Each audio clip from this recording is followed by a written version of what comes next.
आज Doubtnut app download करें। Doubtnut पर अपने सभी गणित, रसायन विज्ञान, भौतिक विज्ञान और जीव विज्ञान के डाउट्स का करो सफाया। बस प्रश्न की फोटो खींचो, एक ही प्रश्न को क्रॉप करो और तुरंत वीडियो सोल्यूशन पाओ। अभी डाउनलोड करें। इस प्रश्न में हमें दिया हुआ है कि एक समोर्जी यानी समान ऊर्जा का इलेक्ट्रॉन किरण पुंज जिसके इलेक्ट्रॉन की चाल हमें दे रखी है 5.20 गुणा 10⁶ मीटर प्रति सेकंड है, ठीक है। पर एक चुंबकीय क्षेत्र 1.30 गुणा 10⁻⁻4 टेस्ला किरण पुंज की चाल के लंबवत लगाया जाता है, ठीक है।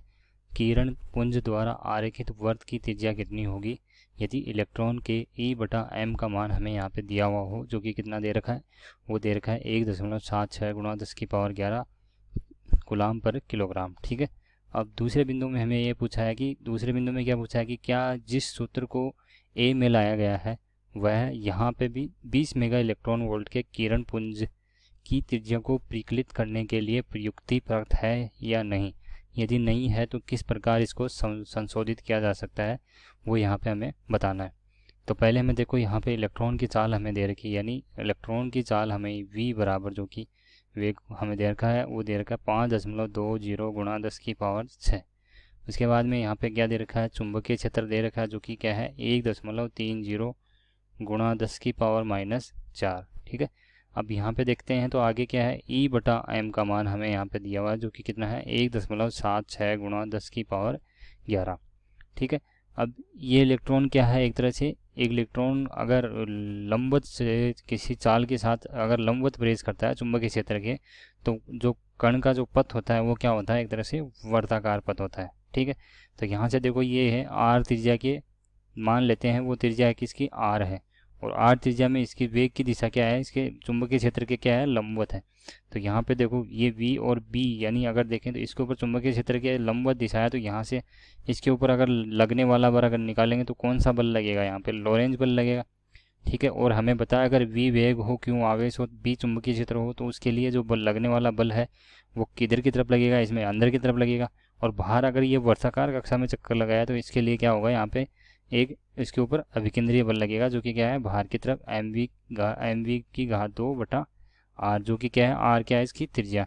तो यहाँ पे अगर इसका बल निकालने की कोशिश करें लोरेंज बल, तो क्या होता है हमारा, अगर v वेग है, b चुंबकीय क्षेत्र, q आवेश है, तो ये हो जाएगा यहाँ से qvb साइन थीटा, ठीक है। अब यहाँ से q का मान हमें क्या दे रखा है, इलेक्ट्रॉन दे रखा है, v हमें इलेक्ट्रॉन की चाल दे रखी है, और साइन थीटा का मान यानी यहाँ पे देखो ये 90 डिग्री का कोण है दोनों के बीच में, चुंबकीय क्षेत्र v तथा b के बीच में 90 डिग्री का कोण है। तो यहाँ से f बराबर क्या हो जाएगा, ये f बराबर हो जाएगा qvb साइन 90, ठीक है।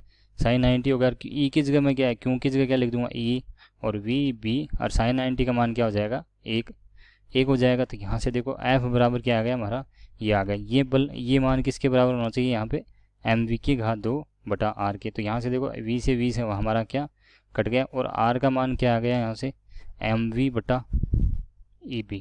ठीक है। तो यहाँ से हमें पहले क्या निकालना था, इसमें त्रिज्या निकालनी थी। तो त्रिज्या हमारे क्या होगी, इस तरह से हम यहाँ पे त्रिज्या का मान निकाल सकते हैं। तो त्रिज्या का मान अगर यहाँ पे देखो हमें क्या दे रखा है, E/m का मान दे रखा है, तो इसको हम क्या कर सकते हैं, E/m के रूप में परिवर्तित कर सकते हैं। देखो m है ये, तो ये नीचे आ जाएगा, तो यहाँ से देखो ये हो जाएगा E/m गुणा b, ठीक है। ये हो गया। अब यहाँ पे वेग दे रखा है, E/m का मान दे रखा है, b दे रखा है, तो यहाँ से इसकी त्रिज्या हम आराम से निकाल सकते हैं, जो कि क्या होगी, यहाँ से इसमें अगर मान रखते हैं तो हमें वेग हमें दे रखा है 5.2 गुणा 10⁶, ठीक है। और बटा आगे इसको देखें तो यहाँ पे क्या है, E/m का मान हमें दे रखा है 1.76 गुणा 10 की पावर कितना दे रखा है, ये देखो यहाँ से 10⁻11 दे रखा है, तो ये लिख दिया मैंने यहाँ पे 10⁻11। और यहाँ पे आगे देखें तो इसके बाद में बी चुंबकीय क्षेत्र हमें दे रखा है 1.3 गुणा 10⁻⁻4, ठीक है। आगे इसको हल करते हैं तो यहाँ से ये मान हमारा यहाँ पे निकल के आता है 0.227 मीटर, और अगर सेंटीमीटर में परिवर्तित करेंगे तो ये मान हो जाएगा यहाँ से 22.7 सेंटीमीटर, ठीक है। 22.7 सेंटीमीटर हो गया। तो ये तो हमारा क्या होगा, इसका पहला बिंदु हमारा हल हो गया, जो कि क्या पूछा था हमें, इसकी त्रिज्या पूछी थी, ठीक है। अब उसके बाद में बात करते हैं दूसरा प्रश्न की। तो दूसरे प्रश्न में क्या है कि देखो यहाँ से क्या जिस सूत्र को उपयोग में लाया गया है यह भी एक 20 मेगा इलेक्ट्रॉन वोल्ट के किरण पुंज के लिए परिकलित परिकलित करने के लिए उपयुक्त है। यानी यहाँ पे एक इलेक्ट्रॉन को इतनी ऊर्जा दी जा रही है, कितनी, 20 मेगा इलेक्ट्रॉन वोल्ट, ठीक है। और यहाँ से देखो ये जो इसके द्वारा जो इसकी चाल होती है, जब ये हम यहाँ से अगर E बटा M का मान हम निकालते हैं, यानी अगर त्रिज्या की अगर बात करें निकालने के लिए, त्रिज्या की अगर बात करते हैं तो यहाँ से देखो V बटा E बटा M गुणा B आता है। और ये E बटा M का मान कब निकालते हैं, द्रव्यमान यानी इलेक्ट्रॉन के लिए जो E बटा M का मान कब निकालते हैं, जब हमारा वेग क्या होता है, एक तरह से इलेक्ट्रॉन का 3 गुणा 10 की पावर 8 यानी प्रकाश के वेग के बराबर होता है। अगर प्रकाश के वेग से ज़्यादा हो जाता है तो यहाँ से क्या होगा, ये E बटा M का मान क्या हो जाएगा, हमारा परिवर्तित हो जाएगा। तो इसके लिए हम पहले ये देखना पड़ेगा कि इसका वेग क्या है। तो यहाँ से अगर हमें 20 मेगा इलेक्ट्रॉन वोल्ट के अगर उतनी ये ऊर्जा दी है तो उसके संगत इसका वेग क्या होगा। तो उसके संगत अगर वेग निकालेंगे तो वो क्या होगा, 1/2 mv की घात 2। मान लेते हैं इलेक्ट्रॉन का द्रव्यमान हमारा VMe है, तो उसका तथा उसका वेग क्या है, ये। अब यहाँ से हमें 20 कितना दे रखा है, kilo electron volt, 20 mega electron volt दे रखा, तो मेगा को क्या लिखते हैं यहाँ पे 10 की पावर 6, और इलेक्ट्रॉन वोल्ट को अगर उसमें जूल में परिवर्तित करेंगे तो किससे गुणा कर देंगे, 1.6 गुणा 10 की पावर -19। तो ये मान हमारा किस में परिवर्तित हो गया, जूल में परिवर्तित हो गया। अब यहाँ से हम V का मान निकाल सकते हैं। तो V बराबर क्या हो जाएगा, देखो यहाँ से V बराबर हो जाएगा 20 गुणा 1.6 गुणा 10 की पावर 6 गुणा 10 की पावर -19, ठीक है। और इसके साथ में देखो ये 2 ऊपर चला जाएगा, तो ये मैंने 2 क्या कर यहाँ पे गुणा कर दिया। और नीचे क्या है, इलेक्ट्रॉन का द्रव्यमान, ये ME नीचे आएगा, जो कि कितना होता है 9.1 गुणा 10 की पावर -31 किलोग्राम, ठीक है। अब यहाँ से देखो इसका वेग का मान अगर निकालते हैं, ठीक है, तो इसका वेग का मान यहाँ से अब हम निकालेंगे तो वो आ जाता है हमारा 2.67 गुणा 10 की पावर 9 मीटर प्रति सेकंड आता है।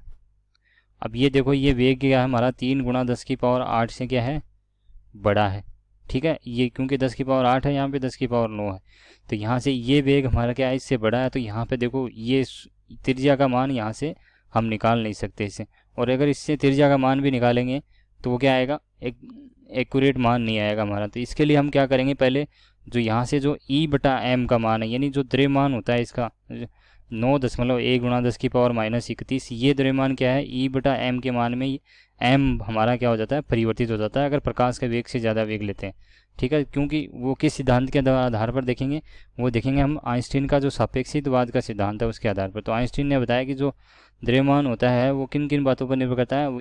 तो m0 क्या हो जाता है, उसका विराम द्रव्यमान, यानी जब वो विराम स्थिति में है तब उसका द्रव्यमान, तथा अगर देखें 1 - v² बटा c², इस तरह से यहाँ पे इसका मान परिवर्तित होता है। यानी यहाँ पे देखो ये वेग का मान यहाँ पे परिवर्तित होगा इसमें, और वेग का मान अगर प्रकाश के वेग से ज़्यादा हो रहा है तो यहाँ पे ये देखो त्रिज्या का मान इसका, हम यहाँ पे इसका द्रव्यमान यहाँ पे परिवर्तित हो जाएगा, ठीक है। तो इसलिए यहाँ पे ये फॉर्मूला हमारा, यहाँ से जो वेग होगा ये प्रकाश के वेग से ज़्यादा नहीं हो सकता। और इसके लिए अगर देखें तो सही फॉर्मूला अगर इसके लिए यूज़ करेंगे हम, ठीक है, तो इसके लिए अगर सही हम यहाँ पे यूज़ करें तो R बराबर हमने क्या निकाला है, अभी mv बटा QB निकाला था, और देखो यहाँ से mv बटा EB हो जाएगा। अब M का द्रव्यमान हम यहाँ पे इस सूत्र से यहाँ पे इसमें रखेंगे। तो इस सूत्र में अगर मान रखेंगे तो यहाँ से देखो R बराबर क्या हो जाएगा, m0 बटा 1 - v² बटा c², ठीक है। और इसके साथ में क्या आ जाएगा, गुणा में V बटा EB। तो ये मान हमारा क्या है, अब ये इस तरह से हम यहाँ पे इस मान को हल करके लाएंगे तो तब हमारी क्या आएगा, यहाँ पे त्रिज्या का मान सही आ जाएगा। तो ये दूसरे की हमारी क्या होगी, एक तरह से व्याख्या होगी, यानी दूसरे प्रश्न को अगर हल करेंगे, त्रिज्या याद करेंगे तो वो क्या होगी, यहाँ पे R बराबर m0 बटा 1 - v² बटा c² गुणा V बटा EB हो जाएगा, ठीक है। तो इस तरह से हम यहाँ पे दोनों प्रश्नों को हल कर सकते हैं, ठीक है। कक्षा 6वीं से 12वीं से लेकर नीट, IIT, JEE वो एडवांस के लेवल तक 1 करोड़ से ज्यादा छात्रों का भरोसा। आज ही डाउनलोड करें डाउटनेट ऐप या व्हाट्सएप करें अपने सारे डाउट्स 8400 400 400 पर।